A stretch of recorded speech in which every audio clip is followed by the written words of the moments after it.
Hi అందరికీ. ఈరోజు మీ ముందుకి ఇలా ఎందుకొచ్చాను అంటే, చేయూత పథకం అనేది జగన్మోహన్ రెడ్డి గారు ప్రజలందరికీ అకౌంట్‌లోకి కొట్టేశారని చెప్పేసి, ఒక ఫేక్ న్యూస్ అనేది అందరికీ వదిలారనమాట.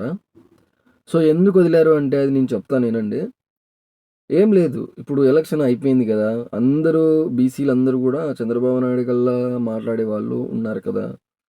సో, చంద్రబాబు నాయుడే తలుచుకుంటున్నారు కదా! పవన్ కళ్యాణ్‌ని తలుచుకుంటున్నారు కదా! ఇంగా వచ్చేసి మోడీ గారిని గూడా తలుచుకుంటున్నారు కదా! అని చెప్పేసి, ఎలా ప్రజల మైండ్ సెట్‌ని మనకలా తిప్పుకోవాలని చెప్పేసి, ఈ కొత్త నాటకం అనేది సృష్టించారనమాట. ఎవరు? ఈ జగన్మోహన్ రెడ్డి దగ్గర పనిచేసే వైసీపీ పేటీఎం బ్యాచ్ అనమాట. ఆ పేటీఎం బ్యాచు ఒక క్రియేటివిటీ చేసి ప్రజల్లోకి వదిలారనమాట. ఇదిగో ఎవడో ఒక్కడు చెప్పాడు. నా అకౌంట్‌లోకి పడిందని జెప్పేసి అంటున్నాడు. నేను వాని అకౌంట్‌లో చెక్ జేస్తే ఒక్క రూపాయి లేదు. హ్మ్. హిస్టరీ చెక్ చేశాను. నేను ఇక్కడ ఆధార్ విత్‌డ్రాల్ చేస్తానన్నమాట. హిస్టరీ చెక్ చేశాను. సో, వాడేమన్నాడు, "నాకు పడింది. నేను తీసుకున్నాను. నేను వాడేశానన్నాడు." 18,000 అన్నట్టుగా ఒక్క హిస్టరీలో కూడా ఒక్క రూపాయి పడినట్టు కూడా హిస్టరీలో లేదు ఈ మంత్‌లో. ఆ! సో, అది వాడికి ఎలా పడుతుంది ఇంకా అమౌంట్ చెప్పండి? ఇది మట్టుకు మొత్తమంతా గూడా ఫేక్ అనమాట. సో, ఎవరు కూడా నమ్మకండి. దీని మీద ఆశలు పెట్టుకోకండి. దయచేసి దీని మీద ఆశలు మటుకు పెట్టుకోకండి. ఎందుకంటే నేను చెప్తున్నాను, ఏదైనా కట్టుకునేటివి ఉంటే పని చేసుకొని కట్టుకునేంత ఉత్తమమైంది ఏంది లేదు. అర్థమైందా? దీని మీద ఆశలు పెట్టుకొని అదొస్తుంది, జగన్మోహన్ రెడ్డి ఏస్తాడు అని చెప్పేసి ఆశలు పెట్టుకోకండి దయచేసి. ఏదైనా అప్పులు ఉన్నా, ఏదైనా కట్టుకోవడానికి చీటీలున్నా గానీ, దీని మీద ఆధారపడినోళ్ళు ఉంటారు కాబట్టి చెప్తున్నాను. సో, ఇదైతే ఖచ్చితంగా అయితే పడదు, పడబోదు. ఎందుకంటే ఖచ్చితంగా చెప్తున్నాను. జగన్మోహన్ రెడ్డి గారు ఇప్పుడు పదవిలో లేరు. ఎలక్షన్ అయిపోయింది. మళ్ళీ గెలుస్తాడో లేదో కూడా తెలీదు. అంటే గెలిచాడు కాబట్టి చెప్తున్నాను. బీసీలందరూ కూడా చంద్రబాబు నాయుడు గారిని గెలిపియాలని చెప్పేసి బీసీలు పట్టుదలతో బీసీలందరూ చంద్రబాబు నాయుడుకేశారు. అండ్ బీజేపీకేశారు. జనసేనకేశారు.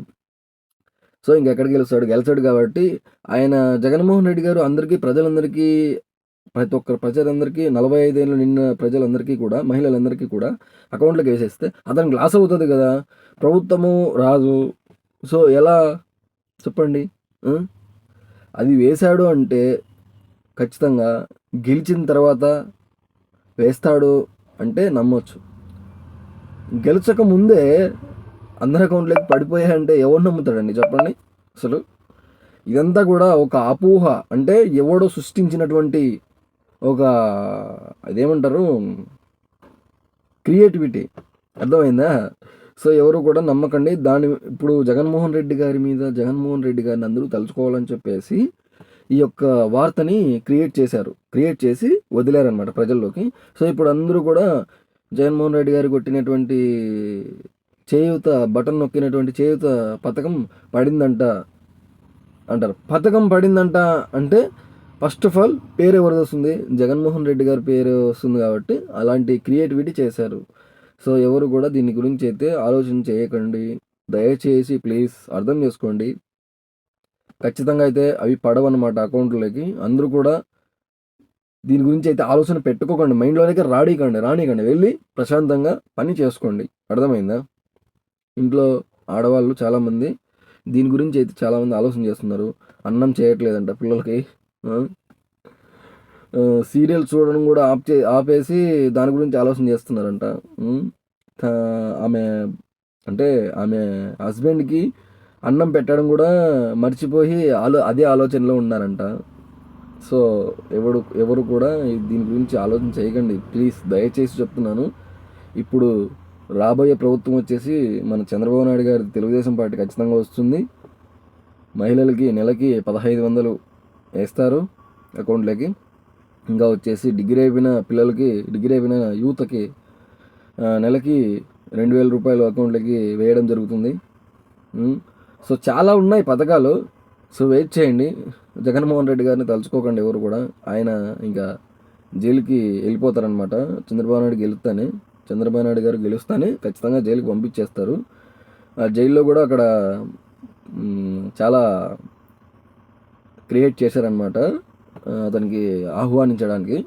సో అందరూ కూడా దీని గురించి ఎవరు కూడా ఆలోచన చేయకండి, చేయుత పడుతుంది అని చెప్పేసి. సో ఖచ్చితంగా పడదు, అది 100% పడదు.